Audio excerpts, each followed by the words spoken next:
Le MRC se porte bien dans la région du Sud. Déjà, je ne suis pas président régional, je suis secrétaire régional.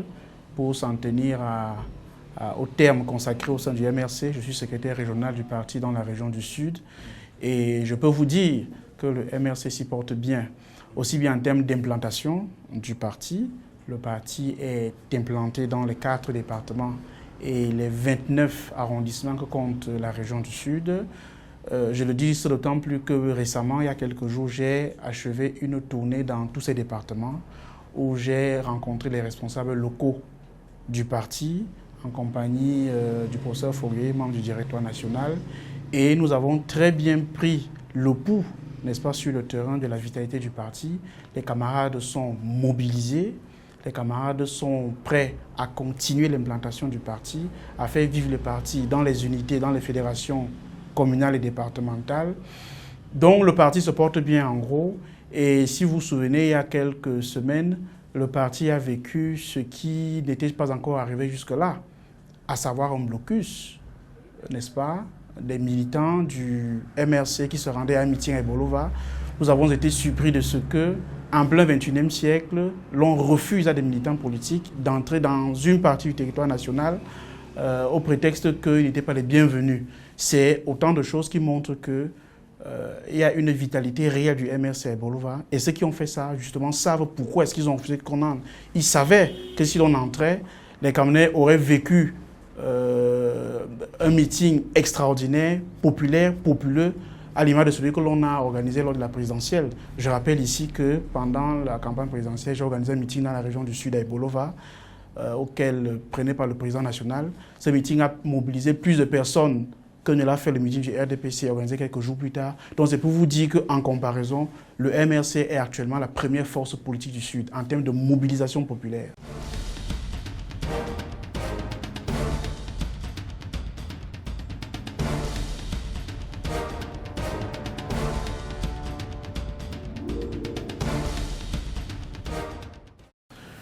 Comment le MRC va continuer à exister malgré le boycott?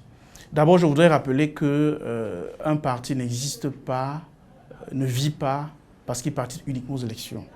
Les élections en République sont un mode d'expression du parti politique, sont un mode de participation du parti politique à la vie de la nation. Je voudrais donc dire que le MRC ne se sent pas particulièrement obligé, n'est-ce pas, d'aller dans un processus électoral où l'on voit très bien que les règles sont faussées à l'avance. Aller les mains liées, les poings liés dans un tel processus, c'est faire le choix d'aller accompagner la machine du RDPC dans sa fraude. C'est faire le choix d'entériner, de valider la forfaiture électorale. Or, nous avons fait le choix de ne pas être de cela. Je dirais également que faire de la politique, ce n'est pas nécessairement se battre pour des petits postes, soit à l'Assemblée nationale, soit au Sénat. Faire de la politique, c'est se poser la question fondamentale de savoir est-ce que la décision que nous prenons à participer au scrutin, notamment celui de février 2020, est de nature à apporter au peuple camerounais dans sa totalité une plus-value. Est-ce que le Camerounais de Mora, de Bafan, de Samelima, de Moulundu, de Gari-Gombo se sentira mieux après que le MRC ait participé à la mascarade électorale qui s'annonce? La réponse du MRC, c'est non. Et donc, parce que nous ne voyons pas le bien fondé du Camerounais lambda dans cette élection-là, nous avons donc fait le choix de ne pas participer. J'ajouterais que, et comme j'ai commencé à le dire, l'élection n'est pas le seul mode de participation d'un parti dans la vie politique. Nous pouvons, par d'autres moyens, participer à la vie politique de notre pays. Mais observez un peu, M. Zola. Vous avez un parti politique qui décide, par exemple, de ne pas aller aux élections, mais contrairement, des Camerounais d'autres partis politiques qui, eux, iront aux élections, pour intégrer le parti politique qui, lui, ne va pas aux élections. C'est pour vous dire la vitalité de ce parti politique. C'est pour vous dire la légitimité. C'est pour vous dire le souffle de l'espoir que le MRC distille au sein du peuple camerounais. C'est pour vous dire que les Camerounais, désormais, ne croient que au MRC. Et dans ces conditions-là, si nous voyons que les Camerounais ne pourront rien obtenir de cette élection qui s'annonce, nous estimons qu'il est bon de poser les vrais problèmes sur la table avant toute nouvelle élection. Et ces vrais problèmes-là, c'est deux choses. C'est d'abord la guerre au nord-ouest et au sud-ouest qu'il faut arrêter, sans aucune condition préalable. Ensuite, C'est le code électoral et même le système électoral qu'il faut revoir dans son ensemble pour que lorsque nous ferons finalement le choix de nous rendre à l'élection, qu'elle soit municipale ou législative, que ce soit pour apporter un plus, n'est-ce pas, aux Camerounais.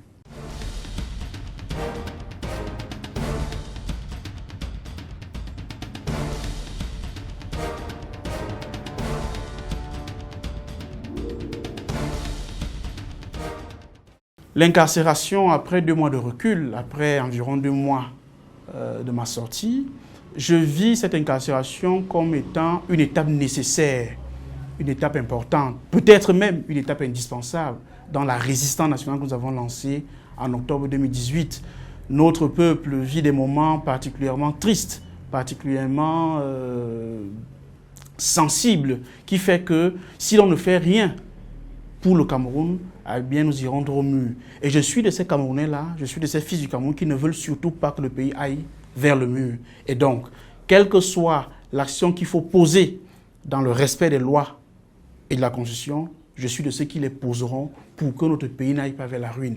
Et les marches que nous avons organisées le 1er juin, parce que c'est ce jour que j'ai été arrêté, les marches organisées ce jour-là visaient à attirer l'attention de ceux qui sont au pouvoir, de ceux qui, de fait, exercent le pouvoir politique, sur le fait que le pays est en danger. Notre pays est au bord de l'implosion. Nous sommes en train de nous amuser avec un problème au nord et au sud-ouest qui est susceptible d'amener le chaos dans notre pays. Et si pour ça il faut marcher, si pour ça il faut se faire arrêter, si pour ça il faut être torturé, mis dans des conditions inhumaines, je l'ai fait et je le referai. Parce qu'il n'y a pas de sacrifice, il n'y a pas de limite dans le sacrifice lorsqu'il s'agit de sauver un pays. Et donc, avec le recul, comme vous avez posé, avec le recul, j'estime que j'ai fait ce qu'il y avait à faire. J'ai accompli mon devoir de fils du Cameroun, à savoir tirer la sonnette d'alarme, marcher pacifiquement pour attirer l'attention de ceux qui sont au pouvoir, de cesser la politique de va-t-en-guerre. La politique consiste à fermer toutes les issues au dialogue et à ne privilégier que la voie de la violence, du meurtre, des massacres en masse, et de privilégier, à la place de cette solution-là, une solution pacifique et pacifiée, de privilégier le dialogue inclusif.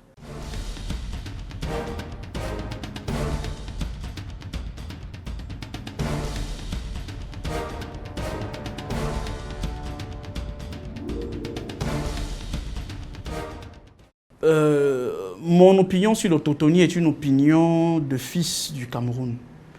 Je conçois notre pays comme étant une nation qui a un peuple. Je conçois le peuple camerounais comme un tout. Je ne suis pas en train de nier les spécificités culturelles, mais je conçois le peuple camerounais comme un tout. Et je conçois chaque Camerounais comme étant chez lui sur n'importe quel millimètre carré de la nation, du pays.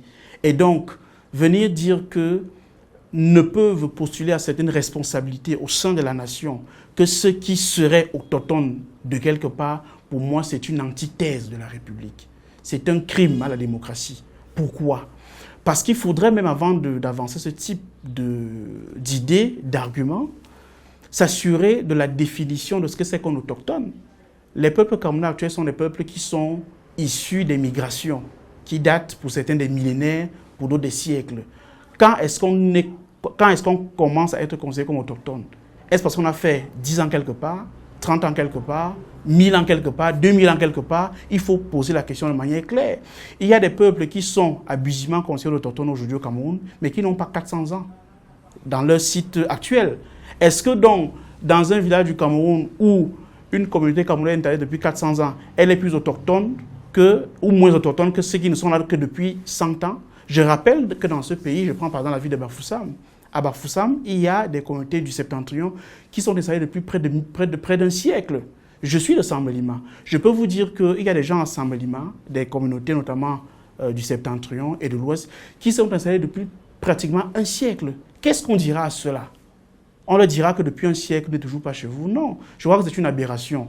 Et c'est là un argument de plus pour comprendre que ce régime n'aime pas le Cameroun, je le dis clairement. Le régime de M. Biya n'aime pas le Cameroun. Sinon, on ne tenterait pas de consacrer dans la lettre de la loi, dans la loi de la République, des termes aussi destructeurs.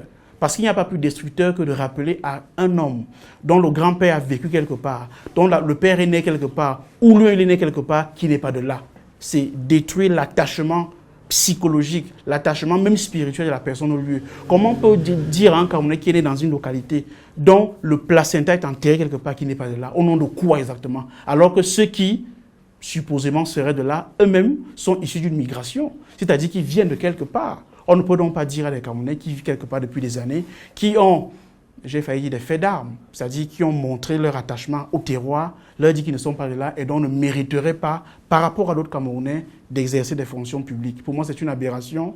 Pour moi, le Cameroun gagnerait à se débarrasser purement et simplement de cette loi-là, en tout cas de se débarrasser des termes d'autochtones d'allogènes parce que ça n'avance pas le Cameroun. Au contraire, ça consacre la méfiance, ça consacre la frilosité, ça consacre le rejet de certains Camerounais vis-à-vis d'autres. Et ça, ce n'est pas une avancée. Je voudrais maintenant finir en disant que sur le plan international, s'il faut s'en tenir au droit international et à la définition de l'ONU des autochtones, au Cameroun, nous n'aurions que comme autochtones les seuls peuples pygmées et mboro. Alors que dit les initiateurs de cette loi par rapport à ces dispositions-là du droit international? Est-ce qu'ils sont contre ça? Et si oui, quelles sont les dispositions légales qu'eux, ils appliquent à la part de celle-là? Parce que je tiens à rappeler qu'il n'y a aucune loi au Cameroun qui dit qui est allogène, qui est autochtone. Ce sont des idées, comment dire ça? Des idées empruntées. Ce sont des idées subjectives qui ne se basent sur aucune loi, qui ne se basent sur aucune norme, qu'elle soit anthropologique, qu'elle soit juridique. Ce sont comme ça des artifices que l'on sort du sac et que l'on agite pour s'aimer la discorde dans les Camerounais. Donc je suis de ceux qui pensent que, et dans la Constitution, et dans la totalité de nos lois, nous devons enlever purement et simplement les termes autochtones et allogènes pour que le Cameroun se portera mieux. Et ce sera justice pour le Cameroun.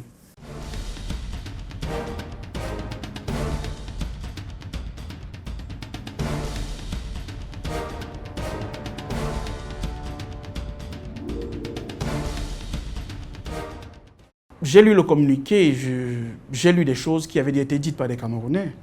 Beaucoup de Camerounais, notamment le professeur Maurice Kamto, le président national du MRC, président élu, et donc le seul homme actuellement titulaire d'une légitimité auprès des Camerounais, a dit en novembre 2016, alors qu'il était en meeting en Ngaoundéré, que nous devons régler ce problème par un dialogue. Et ce dialogue doit mettre sur la table des personnes qui ne sont pas d'accord, les belligérants. C'est-à-dire, d'une part, le régime de Yaoundé, et d'autre part, ceux qui assument leurs différences et leur opposition envers eux. 3 ans plus tard, lorsque les Américains viennent dire la même chose, je ne peux être que réjoui, parce que voilà enfin des idées initialement camerounaises qui sont reprises par la première puissance mondiale. Nous espérons que, comme c'est dit par les Américains, peut-être que M. Biya et ceux qui l'accompagnent dans cette aventure funeste du Cameroun écouteront et se raviseront. Mais je dis fondamentalement, je ne suis pas sur ces propos-là, ce sont des propos de vérité. Nous savons au Cameroun, avant que les Américains ne prennent parole, que le régime est en train de faire un carnage dans le Nozo. Nous vivons un carnage dans notre pays. Les chiffres que nous avons font état de ce que nous avons déjà, selon les chiffres de l'ONU, 3 000 morts. Selon les chiffres d'autres sources, on parle de 12 000 morts. Vous imaginez dans un pays comme le nôtre, que l'on prenne 12 000 corps de femmes, d'enfants, de parents, de grands-parents, et qu'on les mette devant la maison de Paul Biya. À quoi ça répondrait? Parce que c'est ce qu'on doit faire. Nous devons aller porter ces corps au nord-ouest et les déposer devant la maison de Paul Biya pour qu'ils répondent de ces corps-là.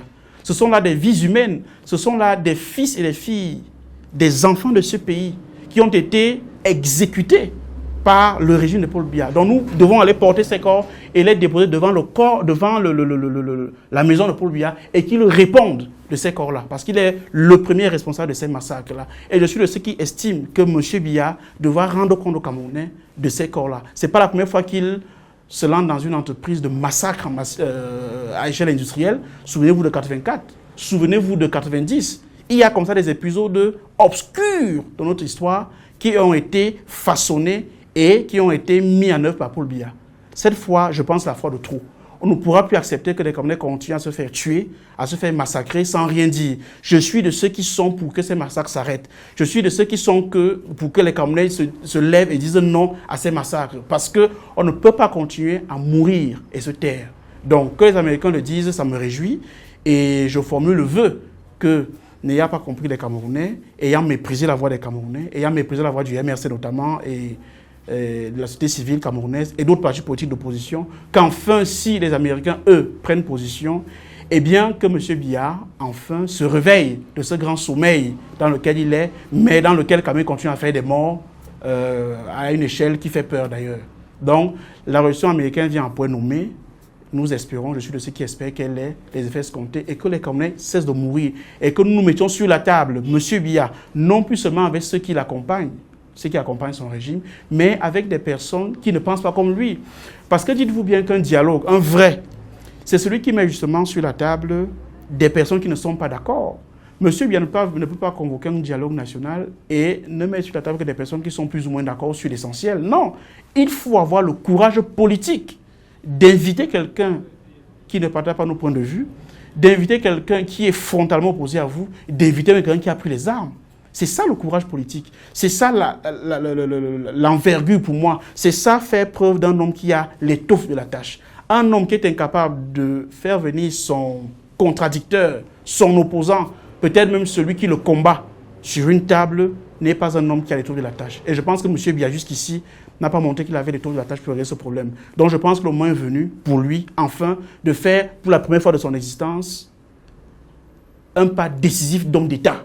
C'est-à-dire un homme qui est capable d'entendre un autre Camerounais qui a pris les armes, de l'entendre, de l'écouter sur une table et de trouver ensemble des moyens pour sortir notre Cameroun de l'impasse dans laquelle il est. Nous vivons une période très sensible, et je finis par là.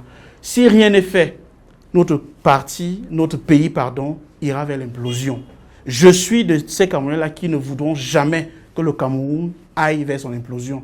Je suis, et un certain nombre de Camerounais avec moi, notamment ceux du MRC, et ceux qui, au-delà du parti, partagent le malaise général du pays, je suis de ceux qui mèneront le combat qu'il y a à mener pour que notre pays reste debout, pour que le Cameroun entièrement reste debout, pour qu'il n'y ait pas de séparation du Cameroun, mais que les frustrations de nos frères, les frustrations légitimes, les frustrations fondées, les frustrations objectives de nos frères du Nord-Ouest, du Sud-Ouest soient prises en compte et que cela aille même jusqu'à la réforme de l'État et que nous allions sereinement vers une forme fédérale de l'État camerounais.